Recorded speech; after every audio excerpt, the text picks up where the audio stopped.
ஆந்திர மாநிலம் ஸ்ரீஹரிகோட்டாவில் இருந்து ஏவப்பட்ட PSLV C-61 ராக்கெட் திட்டம் தோல்வி அடைந்து முதல் இரு நிலைகள் வெற்றிகரமாக முடிந்த நிலையில் மூன்றாவது நிலை பிரியும் போது தொழில்நுட்ப கோளாறு ஏற்பட்டதால் இந்த திட்டம் தோல்வி அடைந்துவிட்டதாக இந்திய விண்வெளி ஆராய்ச்சி நிறுவன விஞ்ஞானிகள் வருத்தத்துடன் தெரிவித்து உள்ளனர். இந்திய விண்வெளி ஆராய்ச்சி மையமான இஸ்ரோ தொடர்ச்சியாக விண்ணில் பல்வேறு ஆய்வுகளை மேற்கொள்வதற்காக பல்வேறு செயற்கைக்கோள்களை விண்ணில் செலுத்தி வருகிறது. இஸ்ரோ அனுப்பும் செயற்கைக்கோள்கள் பெரும்பாலும் வெற்றி பெற்று வரும் நிலையில் உலகின் பல முன்னணி நாடுகள் கூட தங்கள் செயற்கைக்கோள்களை விண்ணில் செலுத்த இஸ்ரோவிடம் உதவியை நாடி வருகிறது.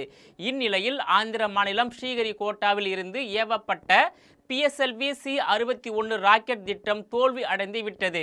PSLV ராக்கெட்டின் மூன்றாவது அடுக்கு பிரிந்த போது தொழில்நுட்ப கோளாறு ஏற்பட்டதாக இஸ்ரோ விஞ்ஞானிகள் தெரிவித்து உள்ளனர். PSLV ராக்கெட் மூலம் EOS-09 என்ற செயற்கைக்கோள் விண்ணில் செலுத்தும் திட்டம் தோல்வி அடைந்து விட்டதாக தெரிவிக்கப்பட்டுள்ளது. முதல் இரண்டு அடுக்குகள் வெற்றிகரமாக பிரிந்து முடிந்த நிலையில் மூன்றாவது அடுக்கு பிரியும் போது தொழில்நுட்ப கோளாறு ஏற்பட்டதாக இஸ்ரோ தெரிவித்துள்ளது. ஆந்திர மாநிலம் ஸ்ரீஹரிகோட்டாவில் இருந்து சதீஷ் தவான் விண்வெளி ஆய்வு மையத்திலிருந்து இந்திய நேரப்படி காலை 5:59 மணிக்கு இந்த ராக்கெட் விண்ணில் செலுத்தப்பட்டது.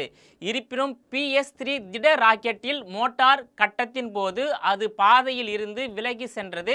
இதனால் வேறு வழியின்றி இஸ்ரோ PS-3 பணியை நிறுத்த வேண்டிய கட்டாயம் ஏற்பட்டதாகவும் இதனால் ராக்கெட்டும் செயற்கைக்கோள்களும் நடுவானில் வெடித்து சிதறியதாக இஸ்ரோ விஞ்ஞானிகள் தெரிவித்து உள்ளனர். இந்த திட்டம் மூலம் 1696 கிலோ எடையுள்ள EOS-09 என்ற செயற்கைக்கோளை விண்ணில் செலுத்துவதே திட்டமாக இருந்தது. 524 கிலோமீட்டர் தொலைவில் உள்ள சூரிய துருவ சுற்றுப்பாதையை அடைய தவறிவிட்டது. இது ஸ்ரீஹரிகோட்டாவில் இருந்து விண்ணில் ஏவப்பட்ட 101வது ராக்கெட் திட்டமாகும்.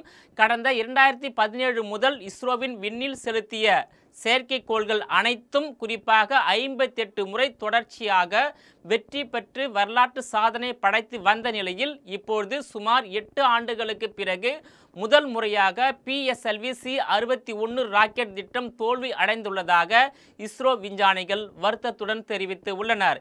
இது குறித்து கருத்து தெரிவித்துள்ள இஸ்ரோ தலைவர் நாராயணன், ராக்கெட்டில் என்ன சிக்கல் கோளாறு ஏற்பட்டது என்பது குறித்து ஆய்வு பணிகள் தொடர்ந்து நடைபெற்று வருவதாகவும் மீண்டும் இதுபோன்ற தொழில்நுட்ப கோளாறு செயற்கைக்கோள்களிலும் ராக்கெட்டிலும் ஏற்படாமல் இருக்க உரிய ஆய்வு பணிகளில் இஸ்ரோ விஞ்ஞானிகள் தீவிர முயற்சியில் ஈடுபட்டு வருகிறார்கள் என்று தெரிவித்துள்ளார். நேயர்களே, மீண்டும் இது போன்ற மற்றொரு நிகழ்ச்சியில் சந்திக்கிறேன்.